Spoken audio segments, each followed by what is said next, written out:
Alright, guys, so this this fanfiction idea was actually voted on by you guys over on Patreon. And as always, if you guys like to have a Patreon request done, just hit the link below, head on over to my Patreon, and hit the first tier. But if you just want to do like polls and check out movie reviews, just hit the link below and hit the first tier. Or if you just want to do videos, you can hit the second. That'll give you access to the stuff in the movies that are outside of the video Patreon exclusive videos, as well as movie reviews and polls. Anyway, so this was voted on for this fanfiction idea. This one was voted on by my patrons over on Patreon, and this one won about 40% of the vote. And so that is Operation Galactic Storm. So you may be thinking, what is Operation Galactic Storm? Operation Galactic Storm was basically a Marvel event back in the late 90s, 2000s. That was an Avengers-centric event that involved. That basically what it was that it was a storyline. It was the Kree-Shi'ar War. The Avengers get wrapped up in a war between the Kree and the Shi'ar, and it basically causes a lot of shenanigans to happen. And that's. You have, like, a cool fight between Thor and Gladiator. You have a lot of, like, big things that happen in that storyline. It's a big cosmic storyline that was basically kind of like what Acts of Vengeance was, where it it spread out throughout the other Avenger titles at the time. Anyway, so that's what this is going to be. So let's dive right into this cartoon version of Operation Galactic Storm. So the story begins with basically what is going on is that it starts out in the Jirai Empire. The Jirayan Empire has been discovering that several of their ships have been hit by a rival empire, one that they wanted to see as they didn't see as a threat before, and that is the Gem Empire. The Gems of Homeworld have been apparently launching attacks on Jirayan ships. That's because it turns out that that they've been saying Jiraians have been launching attacks on the outer colonies. So there's kind of tensions going on between the Gems of Homeworld and the Jirayan Empire.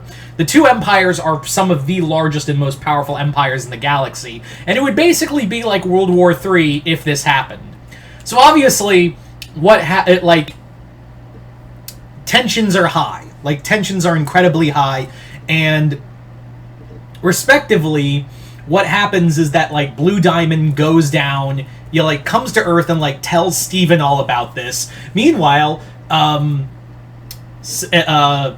Ayeka and Sasami's mom go to Japan, and she tells them about what's going on, and basically they basically have the same thing where it's like this is not going to end well. Like it's going to be a massive all-out war because the Gems of Homeworld and Jirai are two of the biggest empires in the galaxy, and they've been kind of cool for the past couple million years. The Gems and the Jiraians have more or less stayed out of each other's way because it was kind of an inevitability. That was the thing that both empires knew, is that they more or less wanted to stay out of each other, but at one point or another they knew a war was going to happen. Like, they were aware that open war between the two was going to happen, but not only that, if that happened, that would mean other political forces throughout the galaxy and other empires and factions would have to pick a side, because these two giant empires would obviously get other empires into it. Like, Cybertron would get sucked into it. The cluster would get sucked into it.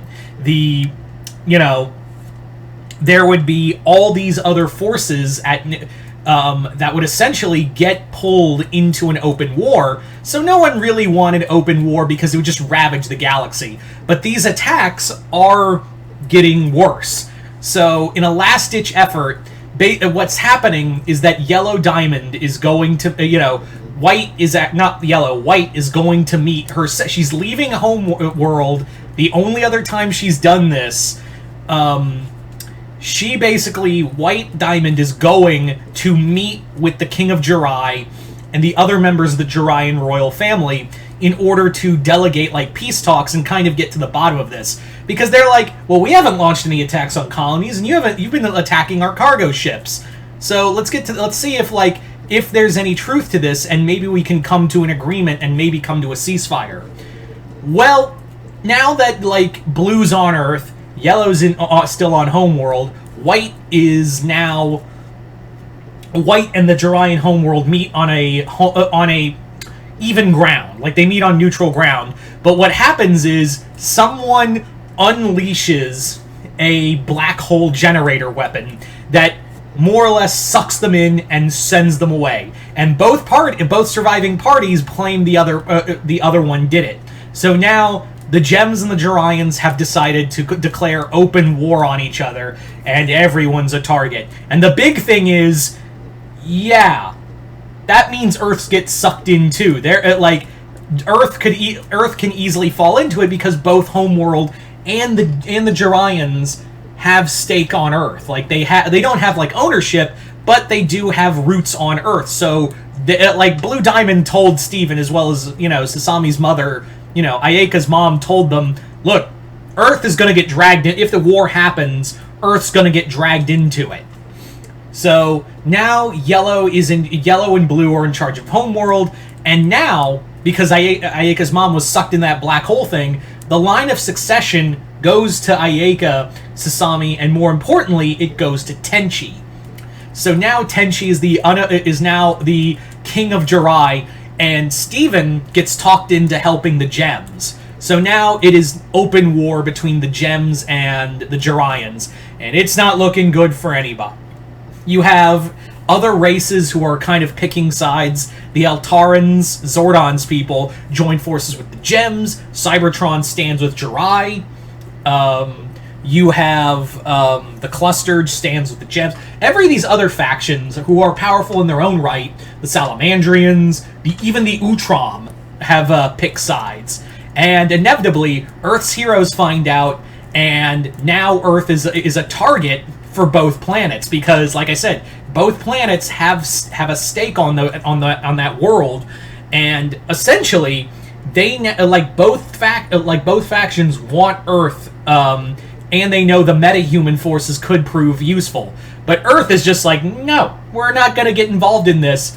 In fact, we're basically going to not get involved in any way, shape, or form. But yeah, inevitably, attacks on Earth do happen, and it does lead to Earth's heroes uniting in order to go out into space and find out what the fuck's going on. So there are some heroes who are helping other planets fight off, get caught in the crossfire between the Gems and the Jorians. You have some heroes who are trying to figure out what's behind this. Like, you have a band of heroes led by Duke from G.I. Joe, who's assembled a team to go across the galaxy and find out what's going on. Meanwhile, you have big cosmic battles, like a cartoon version of, like an animated version of this, of the Thor Gladiator fight, is Ryoko, Ryoko is the big fist for the Jorians, because she's so fucking OP. And the only thing that could really fight her is Sailor Moon. So Sailor Moon and Ryoko have a big, like, Thor Gladiator fight on a planet that leads to both of them just leaving craters in the planet, like where you would think asteroids were left. So there's that fight. So you have like that big cataclysmic fight. But who, you may be asking, is the one who orchestrated it? Well, the person who orchestrated all of this, the one behind it all, was actually the one behind it was actually Scorponok. Scorponok from the Transformers. Scorponok basically had been working... He wasn't working alone. Scorponok was working with someone else. And the guy behind it all, really behind it all, was Mephiles, the Ultraman villain. Mephiles was... yeah, I'm using Ultraman characters in here. Mephiles basically wanted to ignite a war across the galaxy that would tear it asunder so bad that he could come in and take over the galaxy. Like, why, like, Mephiles is all like, why bother trying to take over the galaxy when the galaxy can rip itself apart and you can just take it? Like, why destroy a galaxy when you can have it destroy itself? So, and the reason why Scorponok was working for him was because Scorponok is like a big he's all big about arms dealing and energy outsourcing, so he's been really enjoying this. You also have the gems and the Jarians. They've also been stockpiled, like, the gems, since they have fusion, the Jarians depend on the Cybertronians and their combinders. They also have another thing that was kind of an arms race, was getting kaiju. So, the Jarians actually capture Ghidorah and control him, while the gems control Space Godzilla. So, Ghidorah and Space Godzilla on opposite sides. You also have them going around kidnapping kaiju from on Earth and using them as weapons in their war. But inevitably, what happens is, like I said, Mephiles is eventually discovered and defeated. He's defeated by the combined might of all the heroes uniting and taking him down, with, of course, Ultraman leading the charge. But anyway, so yeah. So there you go, guys. That is pretty much Operation Galactic Storm. I want to thank you guys for voting on this one over on my Patreon. And yeah, you guys tell me in the comments below, what did you guys think of it? Just comment below, let me know. Other than that, hope y'all enjoyed this. I'm Mr. Multiverse. I'll see you next time in the Multiverse.